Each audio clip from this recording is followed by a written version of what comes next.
तो बच्चों लोग हम लोग को स्टार्ट करना है रिफाइनिंग टॉपिक को, ठीक है।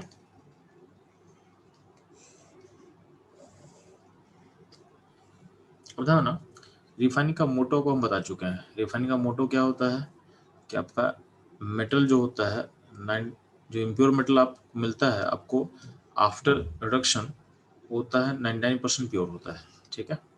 उसके प्योरिटी लेवल को आपको जाना है 99.9% पे। तो आपका रिफाइनिंग का मोटो ये होता है, ठीक है। इसको बोला जाता है इम्प्योर मेटल से हमको जाना है प्योर मेटल पे। तो इम्प्योर, देखो मेटल इम्प्योर मतलब बहुत कम इम्प्योर है, इसमें ऑलमोस्ट कितना परसेंट इम्प्योरिटी है, 1%, ठीक है। तो उस 1% इम्प्योरिटी को हमको हटाना है, ठीक है। वो भी आप पूरा हटा नहीं पाते, वो भी आप पूरा नहीं हटा पाओगे। तो आप अल्टीमेटली रिफाइनिंग का मोटो होता है उस 1% इम्प्योरिटी का रिमूवल, ठीक। अब ध्यान दोगे रिफाइनिंग का अलग मैथड्स होता है। तो मैथड्स क्या क्या होता है जान लो आप लोग। तो यहाँ पे जो आपके लेफ्ट में एक स्टेप लिखा होगा टाइप ऑफ रिफाइनिंग में, ठीक है। टाइप ऑफ रिफाइनिंग में यहाँ पे देखोगे एक टर्म लिखा होगा लिक्वेशन, ठीक है। अगला मेथड बोला गया है डिस्टिलेशन, ठीक। उसके अलावा देखोगे लिखा होगा राइट के टॉप में लिखा होगा vapour phase refining, vapour phase refining, ठीक। अगला टर्म लिखा होगा बेसमराइजेशन, नेक्स्ट है पोलिंग, फिर क्या है क्यूपुलेशन, नेक्स्ट है क्यूपुलेशन। उसके बाद है जोन रिफाइनिंग, ठीक है। उसके बाद है इलेक्ट्रोलाइटिक रिफाइनिंग, फिर है क्रोमेटोग्राफी, उसके बाद है पार्क्स प्रोसेस, पार्क्स प्रोसेस, ठीक है। तो इतना सारा हमको रिफाइनिंग का स्टेप पढ़ना है। अब ध्यान देना, ये सारा का सारा आपके एनसीईआरटी में दिया नहीं हुआ है, तो इसमें जो जो एनसीईआरटी में नहीं दिया हो मैं आपको बता दे रहा हूँ, ठीक है। जब मैं बोल रहा हूँ कि जो एनसीईआरटी में नहीं दिया उसका मतलब ये है कि इसका क्वेश्चन जो होगा आपके सीबीएसई बोर्ड में नहीं पूछेगा। जो भी चीज़ एनसीईआरटी में नहीं होता है वो क्वेश्चन सीबीएसई बोर्ड में आपका नहीं आएगा, प्लस उस पर बेस्ड क्वेश्चन आपके नीट एग्जाम में आने का चांस कम रहता है, क्योंकि नीट का जो एग्जाम है वो प्योरली एनसीईआरटी बेस्ड रहता है ऑलमोस्ट, ठीक है। तो एनसीईआरटी के बाहर का कंटेंट नीट में नहीं पूछेगा। हाँ, वो जेईई में आ सकता है और आपके जे एडवांस में आ सकता है, ठीक है। तो मैं बोल रहा हूँ कि जो पोर्शन सीबीएसई बोर्ड में या आपके एनसीईआरटी में नहीं दिया हुआ है उससे क्वेश्चन आपके बोर्ड्स में नहीं आएगा, और प्लस आपके नीट एग्जाम में आने का चांस बहुत कम रहता है, ठीक। तो पोर्शन में क्या क्या बता देते हैं। तो बेसमराइजेशन जो है आपके एनसीईआरटी में नहीं दिया हुआ है। यहाँ देखो जहाँ भी स्टार मारा हुआ है ना, जहाँ पे देखो स्टार मारा होगा बेसमराइजेशन, पोलिंग, क्यूपुलेशन, यहाँ पे स्टार मारा हुआ है, ठीक है। ये सब स्टेप्स आपके एनसीईआरटी में नहीं है, तो ये आपके एनसीईआरटी से बाहर का चीज है, तो ये आपके नीट और बोर्ड्स का पार्ट नहीं रहेगा। हाँ, जेई मेन और जेई एडवांस में आ सकता है, तो उसके लिए आप रेडी रहोगे, ठीक। अब इन सारे स्टेप को हम लोग 1 बाय 1 कवर करते हैं, ठीक है। तो ध्यान देना,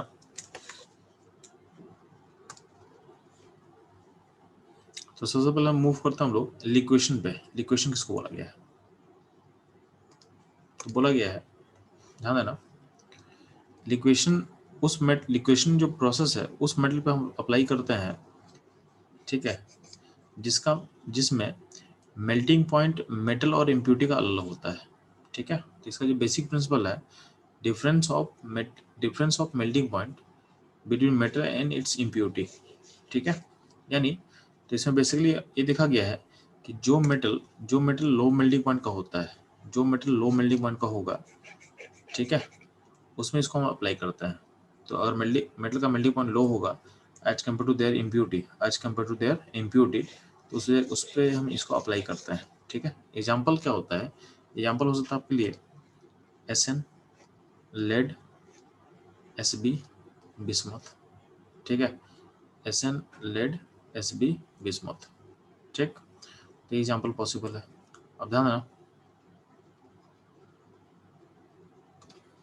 तो इसमें होता क्या, ध्यान देना, ऊपर इस तरह का सरफेस लेते हैं, यहाँ पे सरफेस के ऊपर देखोगे तो ऊपर कुछ यहाँ पे इम्प्योर मेटल डाला हुआ है, इम्प्योर मेटल है, ठीक है।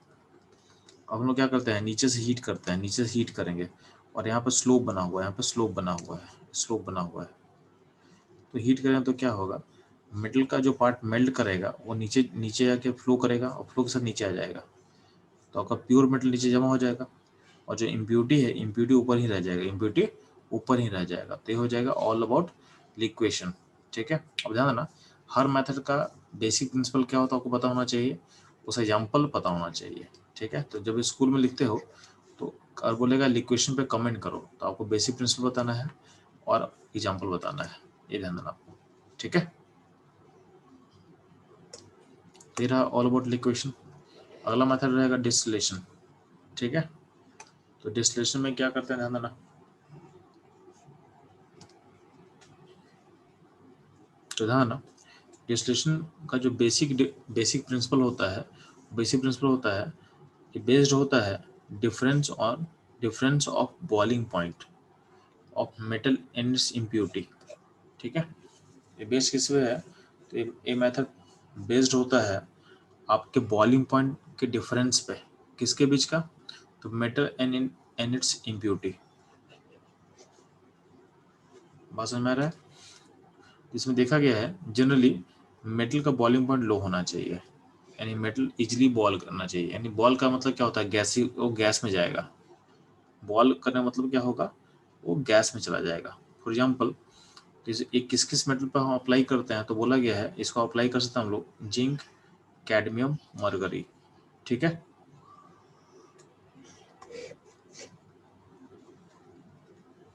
तो जिंक वाले ग्रुप पे इसको हम अप्लाई कर सकते हैं। ध्यान ना, जो जिंक एलिमेंट है, आपको पता है कि जब आप रिएक्टिविटी चार्ट देखोगे तो रिएक्टिविटी चार्ट में जो जिंक का रिएक्टिविटी लेवल है, ठीक है, जो जिंक का रिएक्टिविटी लेवल है वो वो आयरन कॉपर के पास होता है। ठीक, यानी जब हम रिएक्टिविटी सीरीज का बात करते हैं, जब रिएक्टिविटी सीरीज का बात करेंगे तो अब ध्यान ना, जिंक का जो रिएक्टिविटी है वो आयरन के क्लोज में रहता है।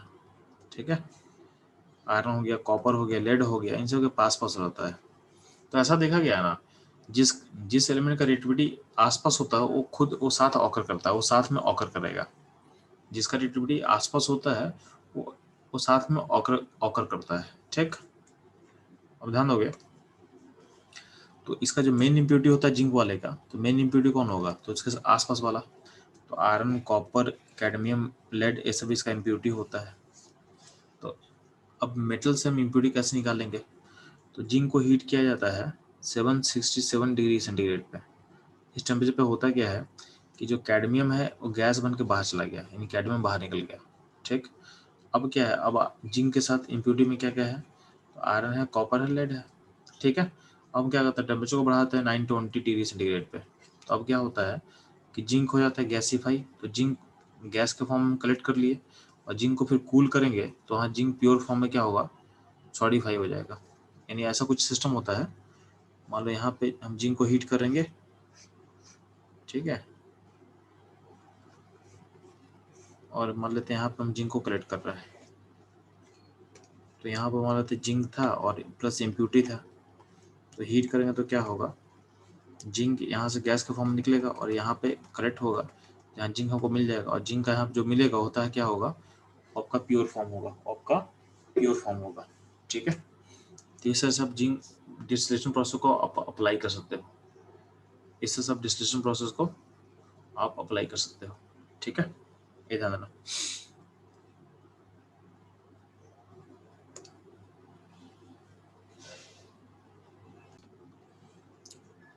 तो अगला अपना रिफाइनिंग का जो प्रोसेस रहेगा वो रहेगा जोन रिफाइनिंग। क्या रहेगा चलो, जोन रिफाइनिंग।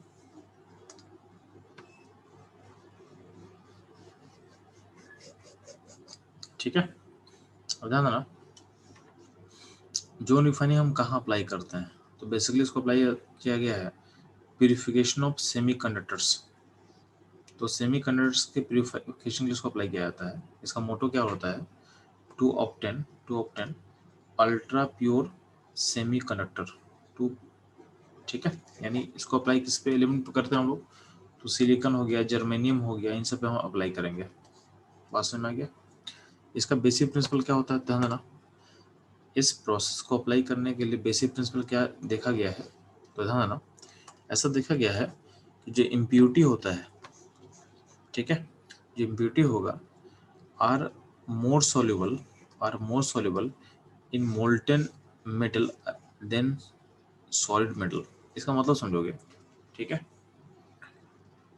कि अगर मान लेते हैं कि मेटल का दो फॉर्म है, एक जगह मेटल है मोल्टन स्टेट में, और बगल में ही मेटल है सॉलिड स्टेट में। तो आपका इम्प्यूरिटी जो होगा, इम्प्यूरिटी वो इधर आना चाहेगा। आपका जो इम्प्यूरिटी है वो आपके मोल्टन फॉर्म में ज़्यादा रहना चाहता है, ठीक है। तो impurity are more soluble in molten metal than solid metal, ठीक है। इसके अलावा ध्यान देना, जो प्योर मेटल होता है वो इजीली सॉलिडिफाई होता है। यानी प्योर मेटल अगर उसको मेल्ट कर दोगे तो उसका सॉलिडिफिकेशन क्या होगा, ज़्यादा फास्टर होगा as compare to their impurity. यानी आपका पास अगर दोनों चीज़ है कि इम्प्यूरिटी भी है और मेटल भी है, दोनों का मोल्टन फॉर्म है, तो जल्दी से सॉलिडिफाई कौन होगा, तो जल्दी से सॉलिडिफाई होता है आपका मेटल। जो प्योर मेटल है उसका सॉलिडिफिकेशन प्रोसेस क्या होता है, फास्ट होता है, ठीक है। अब ध्यान दो, इन दोनों का बेसिस लेके इसको हम लोग कैसे अप्लाई करते हैं, ध्यान देना। तो मान लेते हैं, इसको आप समझना अच्छे से।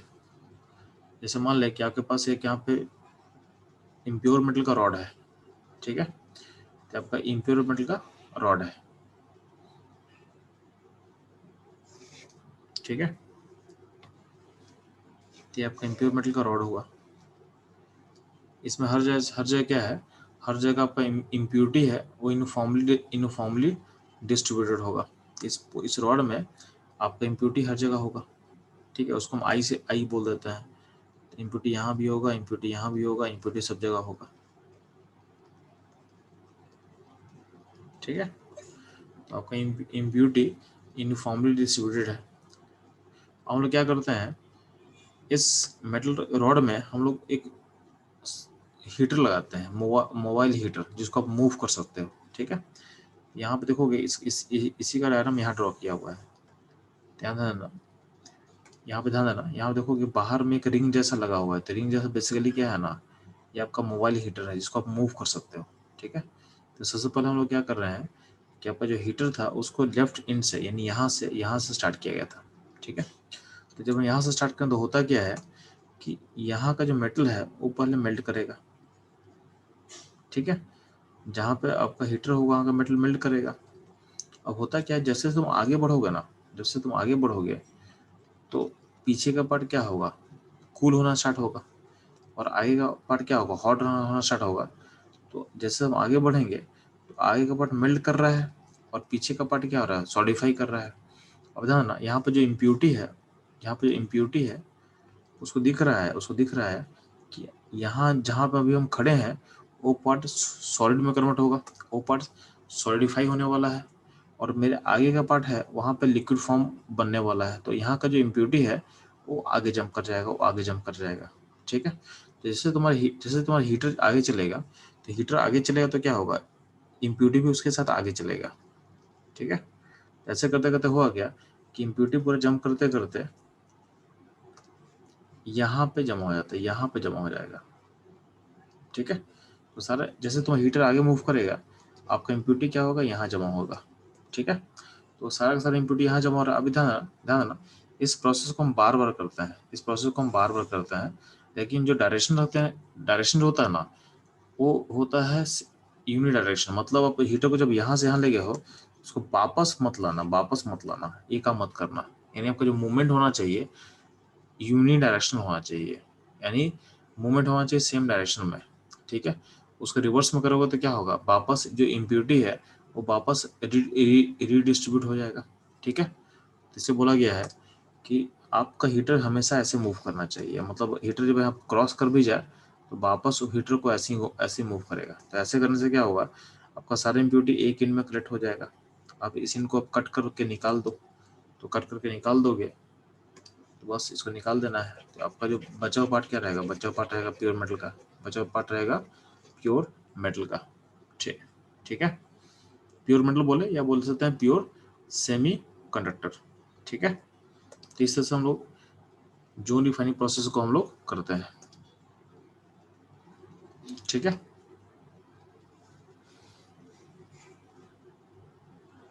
इसको मैं फिर से एक्सप्लेन कर दे रहा हूँ। ठीक है, तो अगर कुछ प्रॉब्लम हो वो भी खत्म हो जाए आपका। तो ध्यान देना, इस स्टेप में ध्यान दोगे। इसको अप्लाई कहाँ करते हैं, किस लिए बच्चों को करते हैं, इसको अप्लाई करते हैं सेमी कंडक्टर पे।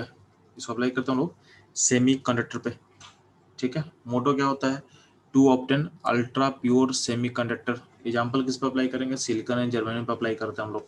ठीक है, इसका बेसिक प्रिंसिपल क्या होता है, तो बोला गया है कि इम्प्योरिटी होता है वो आपके मोल्टन मेटल में ज़्यादा सोल्यूबल होगा as compare to their solid metal.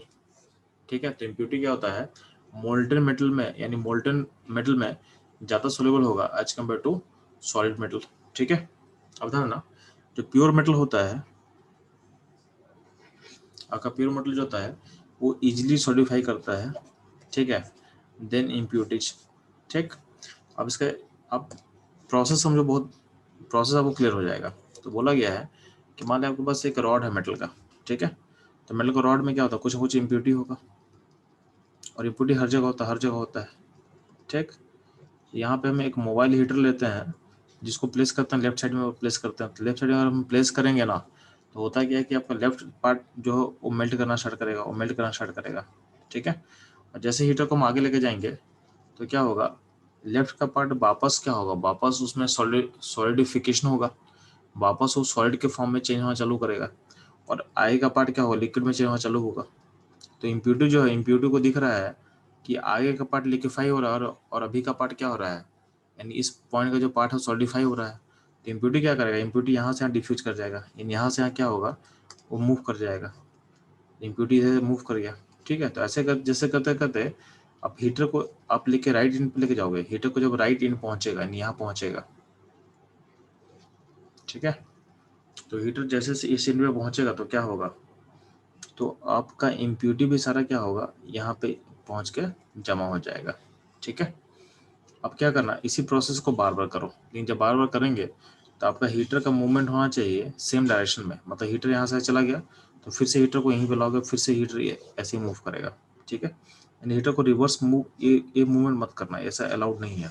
ठीक है, आपको सेम डायरेक्शन में आपको मूव करवाना है। ठीक है, इसका इम्पैक्ट क्या पड़ेगा कि सारे इम्प्योरिटी यहाँ जमा हो जाएगा, सारे इम्प्योरिटी यहाँ पे जमा हो जाएगा। तो अगर सारी इम्प्योरिटी यहाँ पे जमा हो गया इसी एंड पे, तो उसको मैं ब्लैक कलर से मार्क कर दे रहा हूँ। तो ब्लैक का इम्प्योरिटी मैं मार्क कर दे रहा हूँ। तो इस इम्प्योरिटी को फिर क्या करोगे आप, यहाँ पे इस मिडल, यहाँ जो पार्ट है ना, इस पार्ट को कट कर दो, इस पार्ट को कट कर दो, यहाँ से कट कर दो। तो कट कर दोगे तो क्या होगा, तो आपका बचा हुआ जो पार्ट रहेगा आपका प्योर मेटल का पार्ट, प्योर मेटल का पार्ट रहेगा। ठीक है, तो यहाँ जो भी बचा हुआ प्योर मेटल है, इसको आप यूज कर लो, इसको आप यूज कर सकते हो। ठीक है, ये रहेगा ऑल अबाउट जोन रिफाइनिंग। ठीक, अगला जो मेथड है, अगला मेथड है बोला गया पोलिंग। ठीक है, अगला मेथड क्या है, पोलिंग मेथड।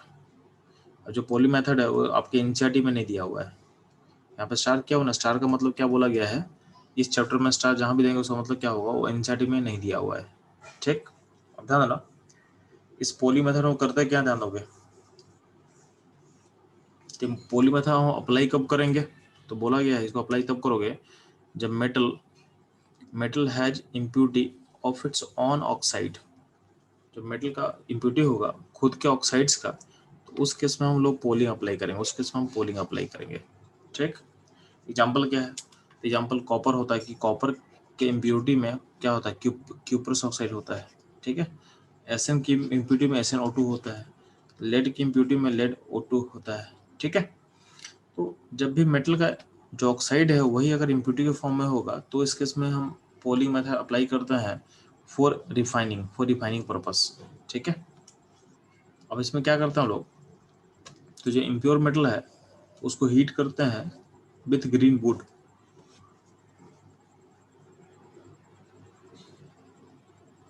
तो इम्प्योर मेटल को हम लोग ग्रीन वुड के साथ रख के हीट करते हैं। ठीक है, आपके, अब देखो ध्यान देना, जो वुड होता है ना, वुड बेसिकली क्या होता है, हाइड्रोकार्बन होता है। मतलब बेसिकली क्या है, आपका जो भी वुड्स होता है, वुड्स में क्या होता है, आपका कार्बन हाइड्रोजन होगा, ठीक है।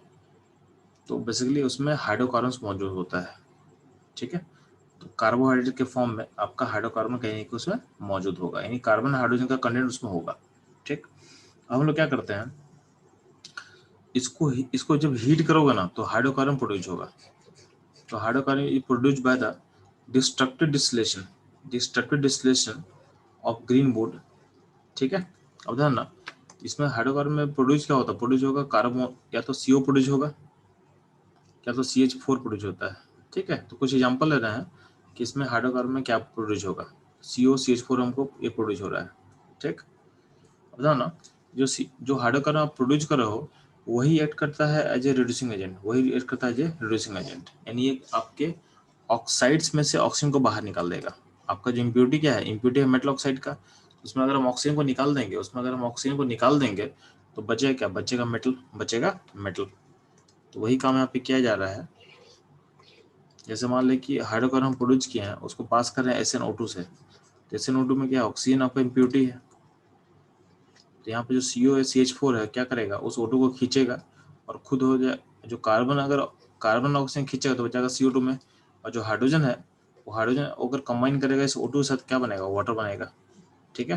तो आपका जो मेटल ऑक्साइड का जो ऑक्सीजन है वो इन फॉर्म ऑफ CO2 या और इन फॉर्म ऑफ वाटर क्या होता है, सिस्टम से बाहर चला जाता है, ठीक है। तो आपको पास मिलेगा प्योर मेटल, ठीक है, आपको मिलेगा प्योर मेटल, ठीक। नेक्स्ट ध्यान देना, CO2O, तो CO2O में अगर हम डालेंगे CO प्लस CO और CH4, तो फिर वही होगा, जो ऑक्सीजन हो जाएगा CO2 में या फिर जाएगा वाटर में, डिपेंडिंग अपॉन किसके साथ वो कंबाइन करेगा। अगर हाइड्रोजन के साथ कंबाइन करेगा तो जाएगा H2 में,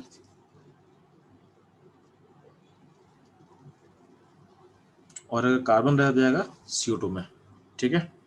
तो ये रहा आपका पोलिंग मेथड, ठीक है। नेक्स्ट बहुत इंपॉर्टेंट मेथड है वेपर फेज रिफाइनिंग। तो ये सबसे इंपॉर्टेंट मेथड होता है रिफाइनिंग करने का।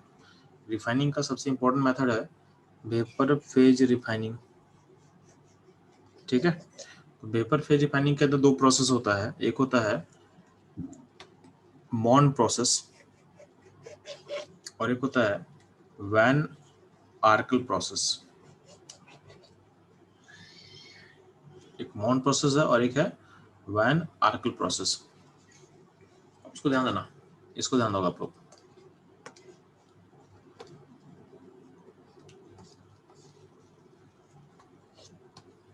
तो पहले हम मूव करते हैं मॉन प्रोसेस पे। अच्छा ध्यान ना, इस प्रोसेस का बेसिक प्रिंसिपल क्या ध्यान दोगे आप लोग। तो वेपर फेज रिफाइनिंग किस कब अप्लाई करते हैं उसका उस लॉजिक होगा जो कि आपको प्रिंसिपल से समझ में आ जाएगा। तो बेसिक प्रिंसिपल या जो रिक्वायरमेंट होता है उसमें क्या बोला गया है कि इस प्रोसेस को अप्लाई करने के लिए जो मेटल होना चाहिए वोलेटाइल, सॉरी मेटल होना चाहिए नॉन वोलेटाइल, यानी मेटल को आप गैस में कन्वर्ट नहीं कर पाओगे इजीली, ठीक है। वोलेटाइल का मतलब होता है जिसको आप गैस में इजीली कन्वर्ट कर सकते हो, जो गैस में इजीली चला जाएगा उसको हम बोलते हैं वोलेटाइल, ठीक है। नॉन वोलेटाइल का मतलब क्या होता है, जिसको आप गैस में इजीली कन्वर्ट ना कर पाओ, ठीक है, जिसको आप गैस में इजीली कन्वर्ट ना कर पाओ, ठीक है। तो ध्यान ना,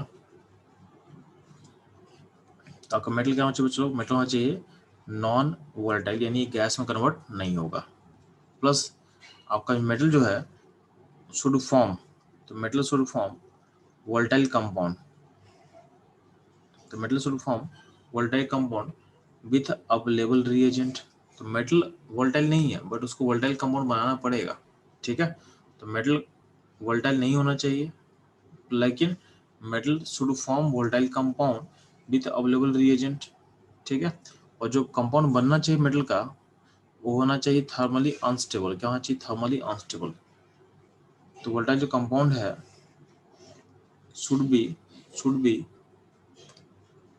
थर्मली अनस्टेबल, क्या होना चाहिए, थर्मली अनस्टेबल, यानी उसको आप इजीली तोड़ सकते हो, इसको आप इजीली तोड़ सकते हो। इजीली तोड़ना क्यों है, ताकि अगर मेटल को वापस आप रिकवर कर सको, ठीक है। तो metal, the compound should be thermally unstable so that you can easily get metal, ठीक है। अब ध्यान देना, इस प्रिंसिपल को हम लोग एग्जाम्पल से बेटर तरीके से समझते हैं। तो इसको हम अप्लाई करते हैं मॉन प्रोसेस में, मॉन प्रोसेस में। तो ध्यान रखोगे, जो निकल होता है, मॉन प्रोसेस हम अप्लाई करते हैं निकल के लिए, मॉन प्रोसेस अप्लाई किया गया है निकल पे, ठीक है। तो निकल जो है, निकल आपको पता होना चाहिए, निकल का बॉइलिंग पॉइंट काफी हाई होता है, ठीक है। तो निकल को बॉयल करना आसान नहीं है, यानी निकल को आप बोल सकते हो कि निकल जो होता है वो होता है नॉन वोलेटाइल। अब ध्यान ना, निकल में कुछ कुछ इम्प्योरिटी होगा,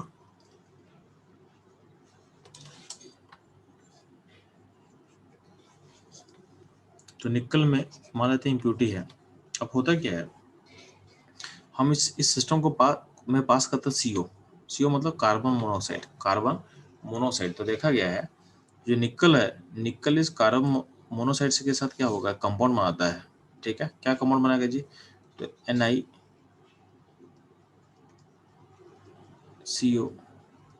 होल 4, ठीक है, NiCO होल 4। तो बेसिकली कंपाउंड बनाएगा, बेसिकली कंपाउंड बनाएगा, ठीक है।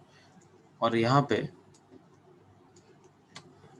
अब जो इम्प्योरिटी है वो तो कंपाउंड बनाएगा नहीं।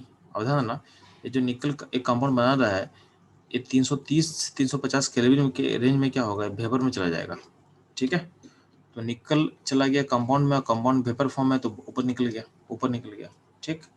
अब जो कंपाउंड हम बना है निकल वाला, एक कंपाउंड क्या होता है, थर्मली अनस्टेबल होता है। तो अगर मान लेते इसको हीट करेंगे, यानी अपन हीटिंग हल्का सा बढ़ा देंगे, हम चले जाएंगे 450 केल्विन पे, तो इसमें फिर से निकल क्या हो, निकल ब्रेक होकर अलग हो जाएगा और CO अलग हो जाएगा, CO अलग हो जाएगा, ठीक है। तो यहाँ जो निकल मिलेगा ये आपका प्योर निकल होगा, ये आपका प्योर निकल होगा, क्योंकि इसमें इम्प्योरिटी तो आया नहीं था, ठीक है। इसको हम डायग्राम से समझाते हैं, ऐसा कुछ होगा। यहाँ पे सिस्टम मान लेते हैं कि निकल प्लस इम्प्योरिटी था, यहाँ से CO गैस पास करें, तो CO गैस पास करने पे क्या होगा, निकल उसे रेड करके कंपाउंड फॉर्म करेगा, जो कि जिसका फॉर्म गैसेस होगा। अब क्या होगा क्या, ठीक है, ये होगा क्या कि इसको तुम यहाँ से कलेक्ट कर सकते हो, ठीक है। तो ये CO गैस यहाँ चला गया, और यहाँ पे क्या है, यहाँ पे तुम हीटिंग और बढ़ा दिए, तो अगर टेम्परेचर चला जाएगा 450 केल्विन के आसपास, तो क्या होगा, आपका जो निकल का जो चीज है, ठीक है, जो निकल का जो फॉर्म है वो क्या होगा, वो यहाँ से ब्रेक कर जाएगा, और निकल जो है आपको प्योर निकल सॉलिड फॉर्म मिल गया। और यहाँ जो CO गैस था, वो CO गैस वापस उसको निकाल के रिसाइकिल कर सकते हो, रिसाइकिल कर सकते हो। तो ऐसे प्रोसेस चलते चला जाएगा, ठीक है। और आपका जो इम्प्योरिटी था वो यहीं कहीं रहेगा, ठीक है। तो इस तरीके से ये मॉन प्रोसेस होता है, ये ध्यान देना, इसी में ध्यान देना। अगला मेथड है वैन आर्कल मेथड। क्या है, वैन आर्कल मेथड, ठीक। तो ध्यान रखो चलो,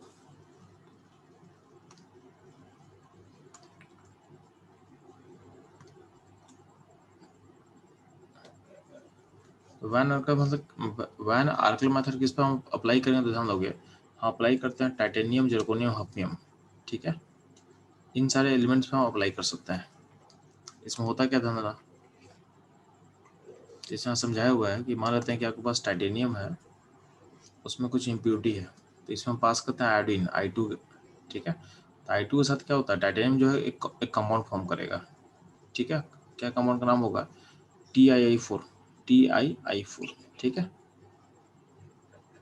टाइटेनियम टेट्रा आयोडाइड ये फॉर्म कर रहा है, इसको आप इजीली गैस में चेंज कर सकते हो, तो ये गैस में बन जाता है, ठीक है। लेकिन अब टेम्परेचर को तुम लेके चले जाओगे 1700 केल्विन पे, तो ये ब्रेक कर जाएगा, और I2 अलग हो जाएगा और टाइटेनियम अलग हो जाएगा। इस तरह से आपको प्योर टाइटेनियम आपको मिल जाएगा, ठीक है। सिमिलरली नीचे जिंक के लिए दिखाया, नीचे जर्कोनियम के लिए दिखाएगा सेम मेथड, सेम तरीके से, तो उसको देख लेना, ठीक है। ये रहेगा all about vapour phase refining, ये रहेगा all about vapour phase refining. ठीक है, अगला मेथड बोला गया है क्यूपलेशन। क्या बोला गया है? क्यूपलेशन। ठीक, ध्यान देना, क्यूपलेशन किस कब अप्लाई करते हैं, ध्यान दोगे। उसका लॉजिक बोला गया है, जब इम्प्यूरिटी जो होता है ना, इम्प्यूरिटीज उसको आप इजिली वोल्टाइल फॉर्म में चेंज कर सकते हो। इम्प्यूरिटी को इजिली वोल्टाइल ऑक्साइड, यानी उसको ऑक्साइड में चेंज कर देंगे, और ऑक्साइड कैसा होगा उनका? वोल्टाइल होगा, यानी जिसको आप इजिली गैस में चेंज कर सकते हो। तो इम्प्यूरिटी जब भी अपने वोल्टाइल ऑक्साइड में चेंज हो सकता है, तो हम क्यूबलेशन प्रोसेस को अप्लाई कर सकते हैं। ध्यान देना, ठीक है। अब ध्यान देना, इसको किस मेटल पे हम अप्लाई करेंगे, तो बोला गया है कि ये मेटल होगा आपका लेस रिएक्टिव। ठीक है, मेटल जो होना चाहिए लेस रिएक्टिव होना चाहिए, यानी रिलेक्टेंट टू गेट ऑक्सीडाइज, जिसका ऑक्सीडेशन क्या होगा? डिफिकल्ट होगा। जो मेटल जितना रिएक्टिव होता है ना, जो मेटल जितना रिएक्टिव होता है उसका ऑक्सीडेशन उतना ही आसान होता है, और जो मेटल जितना रिएक्टिव नहीं होता है, जितना लेस रिएक्टिव होगा, उतना ही उसका ऑक्सीडेशन क्या होता है? डिफिकल्ट होता है। ठीक है, तो बोला गया है कि मेटल का रिएक्टिविटी क्या होगा? वो कम होना चाहिए, यानी उसका ऑक्सीडेशन डिफिकल्ट होना चाहिए। अब क्यों ऐसा होना चाहिए, उसका लॉजिक समझ में आ जाएगा थोड़ी देर में। ठीक है, जैसे मैं क्यों बोल रहा हूँ, यानी जनरली इसको हम अप्लाई करते हैं, Ag यानी सिल्वर या गोल्ड के लिए। ठीक है, अब ध्यान ना, सिल्वर या गोल्ड में जो लेड होता है ना, लेड बेसिक इम्प्योरिटी होता है, जो मेन इम्प्योरिटी होता है लेड। ठीक है, और हमको पता होना चाहिए कि जो लेड का ऑक्साइड है PbO, ये क्या होता है? ये होता है वोलेटाइल, इसको आप इजिली गैस में चेंज कर सकते हो। ठीक है, यहाँ मान लेते हैं, तो जिस जो भी यहाँ इम्प्योरिटी, जैसे मान लें यहाँ पे सिल्वर इन गोल्ड दिया हुआ है। ठीक है, तो यहाँ से हम क्या करते हैं, एक्सेस O2 पास करते हैं अंदर से। ठीक है, तो एक्सेस O2 पास करें तो होता क्या है कि इसमें जो लेड है, लेड जो इम्प्योरिटी फॉर्म में था वो खुद को भेजता है PbO में, और PbO जो कि वोल्टाइल है तो क्या होगा? इसी गैस में चला जाएगा और लेड बाहर निकल जाएगा। तो कुछ इम्प्योरिटी अपने ऑक्साइड के वोल्टाइल फॉर्म में वो निकल के बाहर चला जाएगा। ठीक है,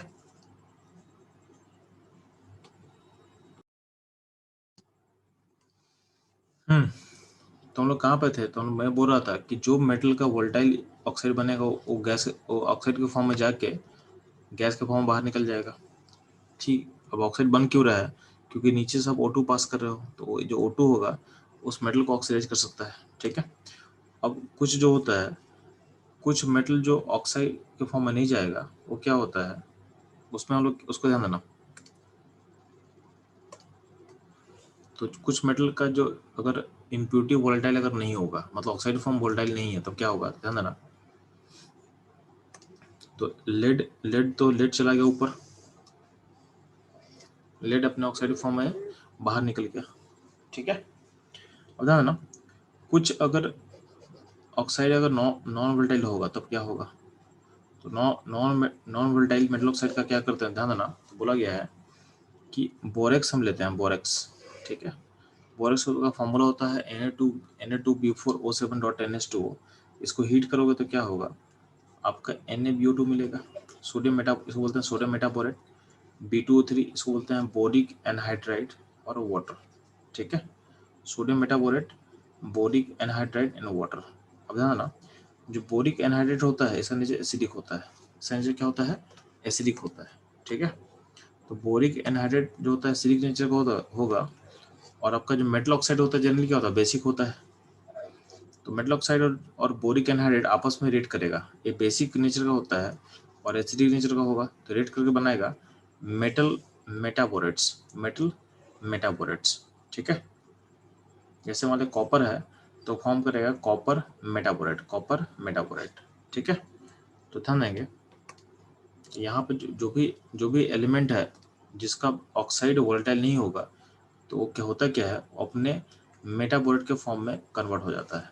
ठीक है, इसको हम बोलते हैं स्लैग, इसको बोलते हैं मेटलर्जिकल टर्म में बोलते हैं, इसके लिए नाम दिया गया स्लैग। ठीक है, तो इस स्लैग के फॉर्म में चला जाता है, और स्लैग क्या होता है? लाइटर होता है, इसका वेट क्या होता है? लाइटर होता है। तो ये आपके सरफेस के ऊपर क्या करेगा? फ्लोट करेगा। ठीक है, तो आपको सरफेस के ऊपर में दिख रहा होगा कि जिस जिस मेटल का ऑक्साइड वोलेटाइल था तो बाहर चला गया, जिस लेड का है वोलेटाइल बाहर चला गया, बट जिसका वोलेटाइल नहीं था वो अपने मेटाबॉलिट के फॉर्म में कन्वर्ट करके खुद को टॉप सरफेस पे क्या कर रहा है, फ्लोट कर रहा है। क्या कर रहा है? फ्लोट कर रहा है। ठीक है, तो ये रहेगा ऑल अबाउट क्यूपुलेशन प्रोसेस, ये रहेगा ऑल अबाउट क्यूपुलेशन प्रोसेस। ठीक है,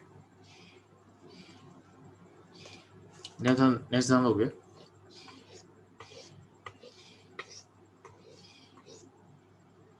अगला मेथड है इलेक्ट्रोलाइटिक रिफाइनिंग। ठीक है, बट ठीक है, लेकिन बिफोर दैट हम लोग क्या करते हैं, बाकी मेथड जो है इंपॉर्टेंस को कवर कर लेते हैं। तो यहाँ पे ध्यान देना,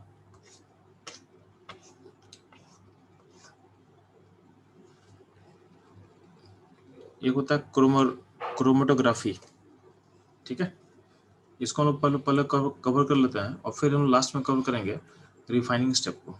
मतलब रिफाइनिंग मतलब इलेक्ट्रोलाइटिक रिफाइनिंग को हम लोग लास्ट में कवर करेंगे, क्योंकि वो बहुत इंपॉर्टेंट है, उससे क्वेश्चन आने का हाई चांस होता है। ठीक है, तो ध्यान देना। तो क्रोमेटोग्राफी का अप्लाई करेंगे, ध्यान देना। इसको अप्लाई तब करते हैं, ध्यान देना, जब आपको बेसिकली दो तीन कंपाउंड को सेपरेट करना हो, दो तीन कंपाउंड को सेपरेट करना हो। ठीक है, इसका जो बेसिक प्रिंसिपल रहता है, इसका बेसिक प्रिंसिपल है डिफरेंशियल एडजॉर्प्शन। ठीक है, इसका बेसिक प्रिंसिपल है डिफरेंशियल एडजॉर्प्शन। बात समझ में आ गया? तो बोला गया है कि अगर मान लेते हैं आपके पास तीन कंपाउंड है। ठीक है, इसको बेसिकली हम लोग मेटल पे अप्लाई नहीं करते हैं, इसको हम अप्लाई करें कंपाउंड्स पे। तो मान लेते हैं, ध्यान देना कि आपके पास तीन सब्सटेंस है ए बी सी, जिसको हमको सेपरेट करना अलग। ठीक है, तो हम लोग क्या करते हैं कि एक सुटेबल हम एक सॉल्वेंट ढूंढते हैं। ठीक है, एक हम सॉल्वेंट ढूंढेंगे जिसमें ABC घुल सकता है, जिसमें ABC डिजॉल्व कर सकता है। ठीक है, तो पहले हम क्या करते हैं, ABC का एक मिक्सचर है, उसमें से मेरा मोटो क्या है, ABC को अलग अलग करना, ABC को अलग अलग करना। तो हम क्या बोल रहे हैं कि पहले हम क्या करेंगे कि एक ऐसा सॉल्वेंट ढूंढेंगे जिसमें तीनों को तीनों क्या होगा, डिजॉल्व करना चाहिए, तीनों तीनों क्या होगा, डिजॉल्व करना चाहिए। ठीक है, तो हम लोग क्या कर सकते हैं, सॉल्वेंट ले लिए, सॉल्वेंट लेने के बाद क्या होगा, उसमें तीनों को घोल करके सॉल्यूशन बना चुके हैं, सॉल्यूशन बना चुके हैं। ठीक है, अब ध्यान देना, अब हम लोग क्या करते हैं, आपके सामने एक सेटअप दिख रहा हो राइट में, एक से ध्यान देना।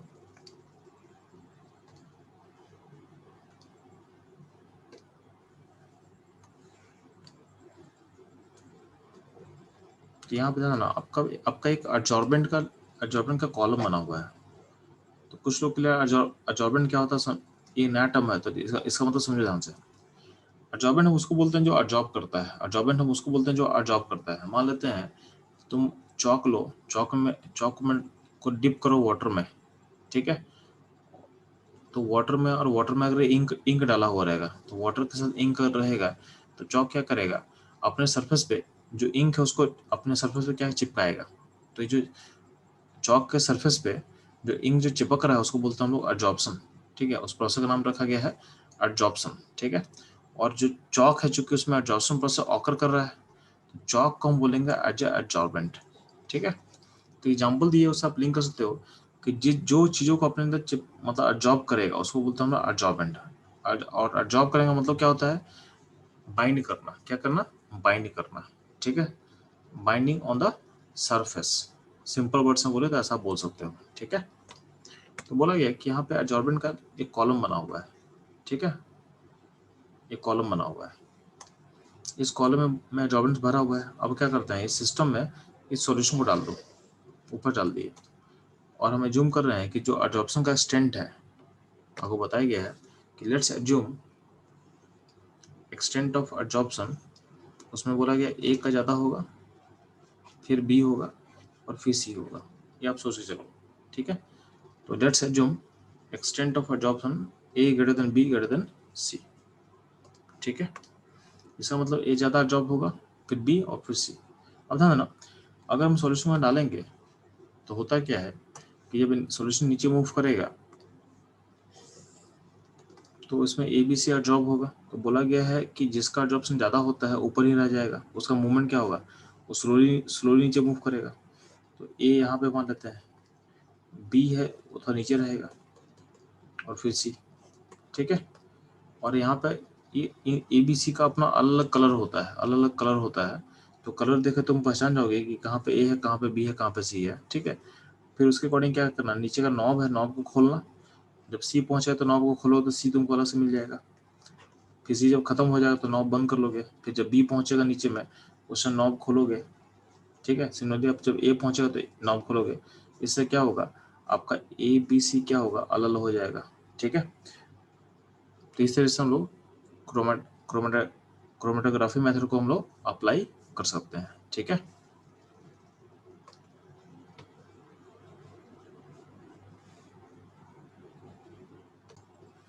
तो बच्चों लोग हम लोग का लास्ट मेथड है रिफाइनिंग का। ठीक है, कौन सा, इलेक्ट्रोलाइटिक रिफाइनिंग। ठीक,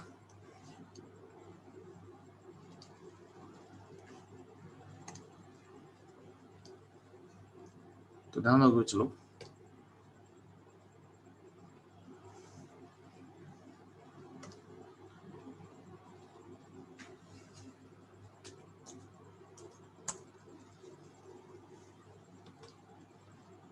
इसका की पॉइंट क्या क्या है समझो ध्यान से आप लोग।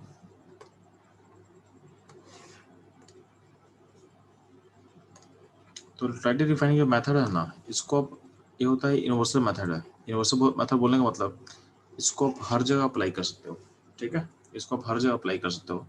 बट प्रॉब्लम क्या है, प्रॉब्लम है क्या है कि कॉस्टली होता है। ठीक है, बेसिक प्रॉब्लम क्या है, कॉस्टली है, इसका कॉस्ट काफ़ी ज़्यादा होता है।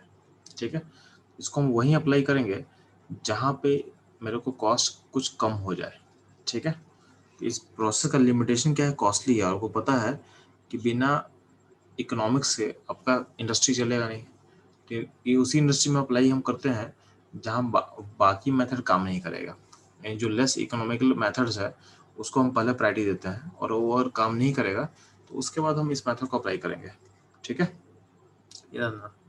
इस मेथड को बेसिकली हम अप्लाई करते हैं किसमें, तो copper, AgAu, aluminium, SN, Pb, zinc, इन सब पे अप्लाई हम कर सकते हैं। ठीक है, बट जनरली हमको जो पढ़ना है ना, तो हमारे एनसीईआरटी में दिया हुआ है कॉपर का। ठीक है, तो कॉपर को लेके मैं आपको पढ़ा दे रहा हूँ। ठीक है, तो आगे जब भी हम डिस्कशन करेंगे तो उसमें मेटल जब चूज किया जाएगा तो उसमें कॉपर को लेंगे। ठीक है, और ध्यान ना, इस मेथड का बेसिक प्रिंसिपल क्या होता है समझाना चाहिए, यानी बेसिक इसमें हम लोग करने क्या वाले ध्यान देना। तो होता क्या है, जिस भी मेटल के लिए हमको अप्लाई करना होता है ना, जिस मेटल का के लिए अप्लाई करना है, उसका इम्प्योर रॉड को, तो रॉड ऑफ इम्प्योर मेटल को हम बना लेंगे एनोड, अपना एनोड एनोड बना लेंगे। ठीक है, और जो कैथोड क्या होता है, तो कैथोड में क्या करते हैं, जिस मेटल के लिए हमको अप्लाई करना है उसी मेटल का एक पतला सा स्ट्रिप, थिन स्ट्रिप, थिन मतलब पतला सा स्ट्रिप ऑफ प्योर मेटल। ठीक है, तो thin strip of pure metal taken as cathode, यानी एक रॉड को बना लेंगे एनोड, एक को बना लेंगे कैथोड। ठीक है, तो एनोड किसको बनाने बोल रहे हैं, तो एनोड बनाने हम बोल रहे हैं आपको इम्प्योर मेटल को बना रहे हैं एनोड, और कैथोड किसको बना रहे हैं, तो कैथोड किसको बना रहे हैं, तो प्योर मेटल का जो स्ट्रिप है उसको बनाएंगे कैथोड। ठीक है, आपका जो एनोड होता है, एनोड पे क्या होगा, ऑक्सीडेशन होगा। एनोड पे कैसा प्रोसेस होता है बच्चे लोग, तो होता है ऑक्सीडेशन, और कैथोड पे क्या होता है, कैथोड पे होता है रिडक्शन। ठीक है, अब ध्यान देना, तो होता क्या है, और यहाँ पे बीच में दोनों इलेक्ट्रोड के बीच में हम लेते हैं इलेक्ट्रोलाइट को, लेते हैं हम इलेक्ट्रोलाइट को। ठीक है, तो इलेक्ट्रोलाइट क्या होता है जी, तो इलेक्ट्रोलाइट है ना, जिस मेटल पे हम काम करने वाले हैं ना उसी का सॉल्ट लेंगे।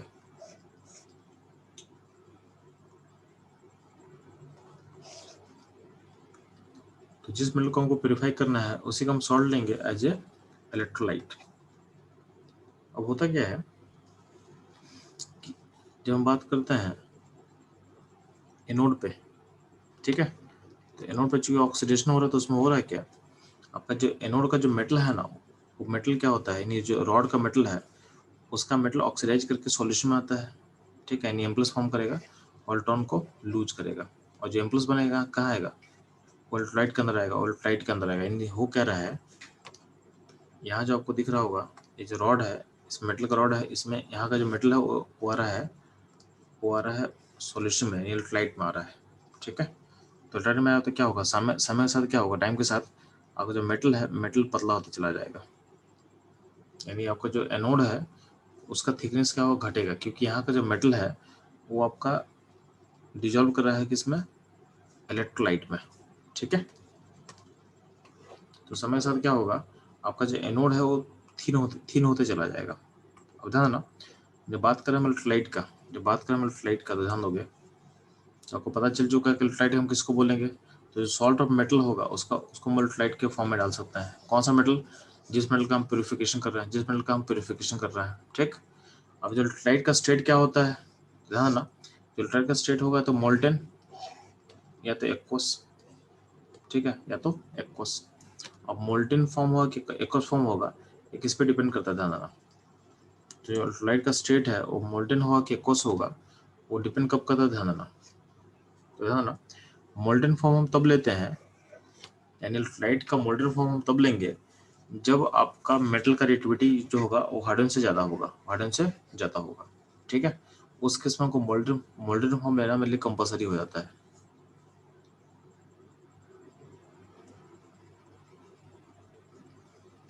तो मोल्टेन फॉर्म कब लेंगे, चलो, तो जब मेटल का रिएक्टिविटी क्या होगा, हार्डन से ज़्यादा होगा,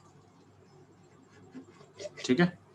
और एकस फॉर्म कब लेंगे, एकस फॉर्म ध्यान देना, जब मेटल का रिएक्टिविटी क्या है, हार्डन से कम होगा तो हम एकस फॉर्म प्रेफर करते हैं। क्यों, क्योंकि किसी को मेल्ट करने में बहुत ज़्यादा एनर्जी लगता है, ठीक है। तो मोल्टेन फॉर्म करने का मतलब है आपका कॉस्ट बढ़ जाएगा, आपका कॉस्ट क्या होगा, बढ़ जाएगा, ठीक है। और एक्वस फॉर्म में क्या होता है, पानी में घोल दिए, पानी में घोलने का कोई कॉस्ट तो आपको पड़ा नहीं, तो वो फॉर्म हम प्रेफर करते हैं, क्योंकि क्या होता है, लेस कॉस्टली होता है। बट अगर मेटल का रिएक्टिविटी अगर हार्डन से ज़्यादा होगा तो उस केस में हम लोग को मोल्टेन फॉर्म ही लेना पड़ेगा, ठीक है। उसमें एक्वस फॉर्म नहीं ले सकते हैं। हाँ, एक्वस फॉर्म वाले में तुम्हारे पास दोनों स्कोप है, तो आप इस केस में, यानी जब मेटल का रिएक्टिविटी हार्डन से कम होगा तो उस केस में आप मोल्डन फॉर्म भी ले सकते हो और एक्वस भी ले सकते हो। तो उसमें दोनों में किसको प्रायोरिटी दोगे, तो ऑब्वियसली एक्वस फॉर्म बनाना आसान है, उसमें कॉस्ट कम लगेगा, तो हम एक्वस फॉर्म प्रेफर करेंगे। कब, जब आपका मेटल का रिएक्टिविटी हार्डन से क्या होगा, कम होगा, ठीक है। ये ध्यान देना, यहाँ पे इसका लॉजिक समझो ध्यान से। यहाँ पे अगर मान लेते हैं कि तेरे पास एक्वस फॉर्म होता है ना, रिएक्शन इन एक्वस फॉर्म, तो अगर मेटल एक्वस फॉर्म में होता क्या है कि मेटल का भी आयन होगा और हाइड्रोजन का भी आयन होगा, दोनों का आयन होगा, मेटल का भी आयन होगा और हाइड्रोजन का भी आयन होगा। तो उसमें क्या होता क्या है कि अगर मेटल का रिएक्टिविटी हाइड्रोजन से छोटा होता है उसके इसमें क्या होगा, मेटल रिड्यूस होगा और M बनेगा, ठीक है।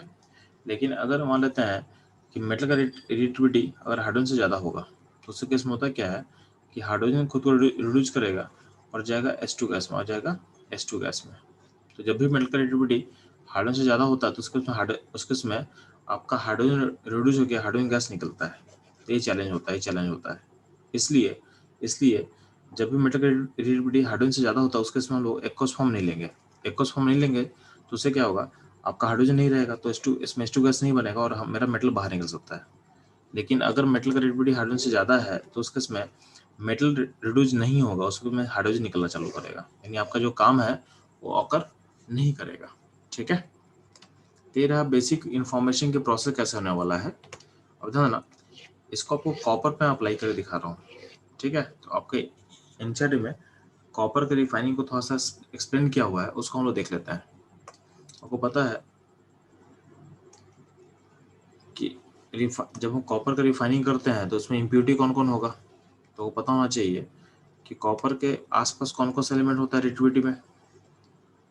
तो आसपास क्या होगा, तो कुछ लेस रेडिएटिव मेटल्स होगा जो कॉपर से के पास क्लोज आता है, कौन कौन, तो Ag, Au, Pt, silver, gold and platinum, ठीक है। और कुछ मोर एक्टिव मेटल होगा जो कॉपर से जो भी साथ में ऑकर करेगा। एग्जांपल होगा SN, Fe, जिंक।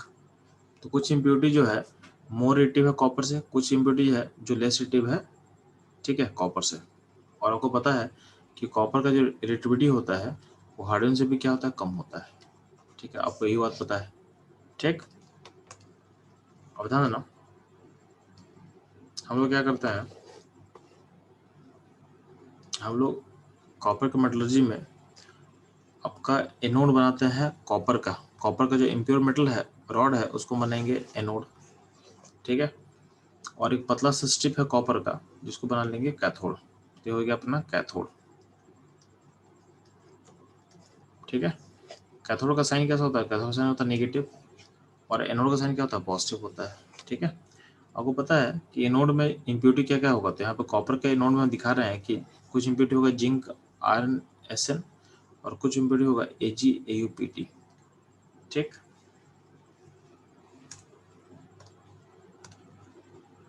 अब ध्यान देना,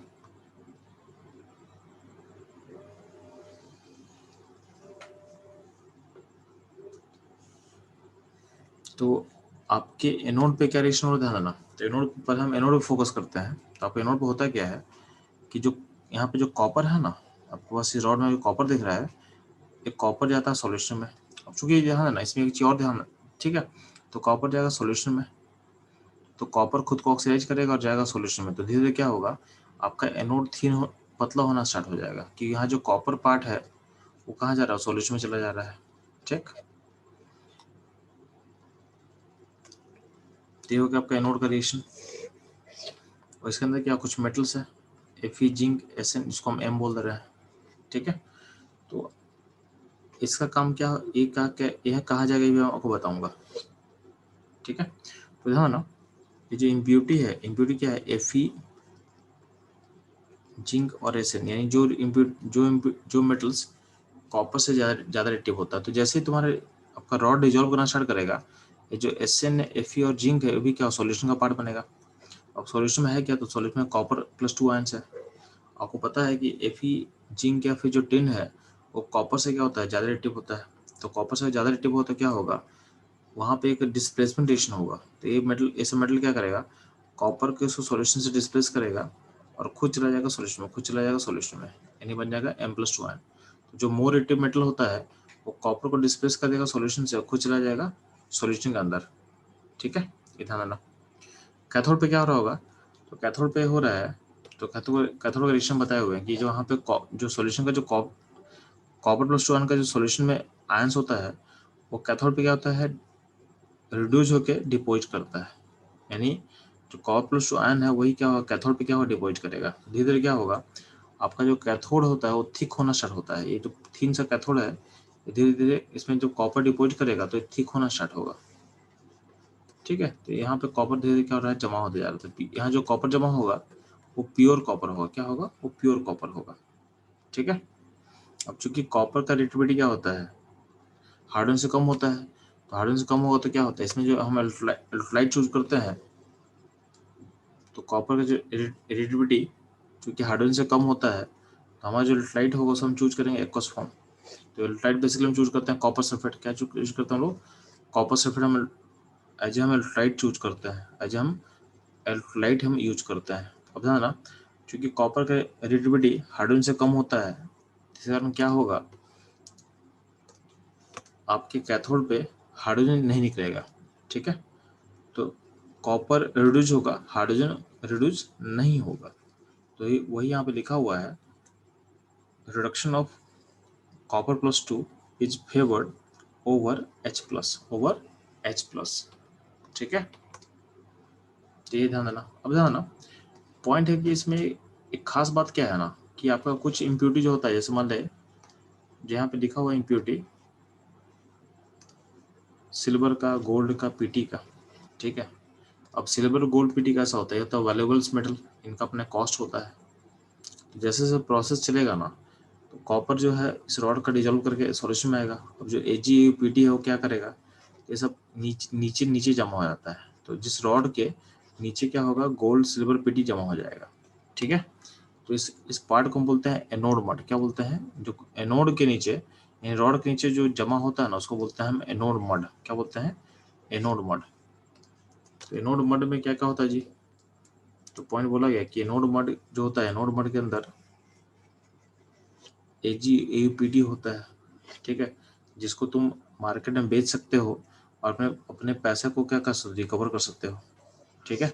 तो जो एनोड मड है उसमें जो गोल्ड सिल्वर प्लेटिनम का जो कंटेंट होता है, वही उसी का हम यूज करके इस प्रोसेस का जो कॉस्ट होता है उसको हम रिकवर करते हैं। इसलिए कॉपर के मेटलर्जी में हम लोग इलेक्ट्रोलाइटिक रिफाइनिंग का यूज करने का लॉजिक क्या होता है, ठीक है, यानी कॉपर के लिए हम इलेक्ट्रोलाइटिक रिफाइनिंग यूज इसलिए कर रहे हैं क्योंकि इस प्रोसेस के थ्रू हम कहीं ना कहीं हमको गोल्ड PTO ये सब मिलेगा, उसको हम बेच करके अपने जो कॉस्ट इन्वॉल्व है प्रोसेस का, उसको हम रिकवर कर लेते हैं, ठीक है, ये ध्यान देना, ठीक है। तो ये रहा ऑल अबाउट कॉपर का मेटलर्जी। इसमें खास बात क्या है कि कॉपर का मेटलर्जी में आपसे क्वेश्चन पूछ सकता है कि जिंक आयरन एसएन कहाँ जाएगा, तो आप बोलोगे ये सब क्या होगा, ये सब सॉल्यूशन में चला आएगा, ठीक है। और जो गोल्ड सिल्वर पीटी है सब कहाँ जाएगा, तो ये सब हो जाएगा एनोड के नीचे जमा हो जाएगा, ठीक है, क्योंकि इनका रिलेटिविटी क्या है, कॉपर से कम होता है, तो ये कॉपर को डिस्टर्ब नहीं करेगा और खुद नीचे जमा हो जाएगा। नीचे जो जमा होता है उसको हम क्या बोलते हैं, चलो उसको बोलते हैं हम एनोड मड। क्या बोलेंगे? एनोड मड, ठीक है। तो ये रहेगा ऑल अबाउट रिफाइनिंग प्रोसेस, ठीक है। अब इसमें लास्ट जो है एक प्रोसेस मैं बता दे रहा हूँ, पार्क्स प्रोसेस। पार्क्स प्रोसेस, ठीक है। अब ध्यान ना, जो पार्क्स प्रोसेस है आपके एनसीईआरटी में नहीं है, ये आपके एनसीईआरटी में नहीं है, तो नॉट इन एनसीईआरटी। तो ये मेथड आपके बोर्ड्स के लिए इम्पोर्टेंट नहीं है, ठीक है, इवन नीट एग्जाम के लिए भी इम्पोर्टेंट नहीं है, ठीक है। अब ध्यान ना, जो पार्क्स प्रोसेस अप्लाई करते हैं तो इसमें मेटल कौन कौन होता है, तो बेसिकली से मेटल होता है लेड, और इम्प्यूरिटी होता है सिल्वर। अब होता क्या है, मेटल का जो मोल्डन फॉर्म होता है, उसमें सिल्वर इम्प्यूरिटी के फॉर्म में है, तो इसमें हम जिंक ऐड करते हैं, इसमें हम जिंक ऐड करेंगे। तो जिंक क्या करता है, जिंक सिल्वर के साथ कंबाइन करके उसका एक अलग फॉर्म चला जाता है, ठीक है। तो ऊपर में मोल्डन जिंक और एजी है और नीचे क्या मोल्डन लेड होता है, ठीक है। तो लेड नीचे इसलिए है क्योंकि लेड डेंसर होता है, लेड का डेंसिटी क्या होता है, काफी हाई होता है, इसलिए क्या लेड का पार्टिकल नीचे बैठा हुआ है, ठीक है।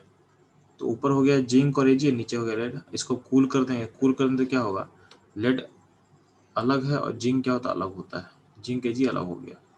अब इसको हीट कर दो, तो लेड तो ऑलरेडी अलग हो चुका है, और जिंक एजी को हीट करो तो क्या, जिंक वोलेटाइल होता है, तो जिंक बाहर निकल जाएगा और आपको प्योर सिल्वर मिल जाएगा, आपको मिल जाएगा, ठीक है।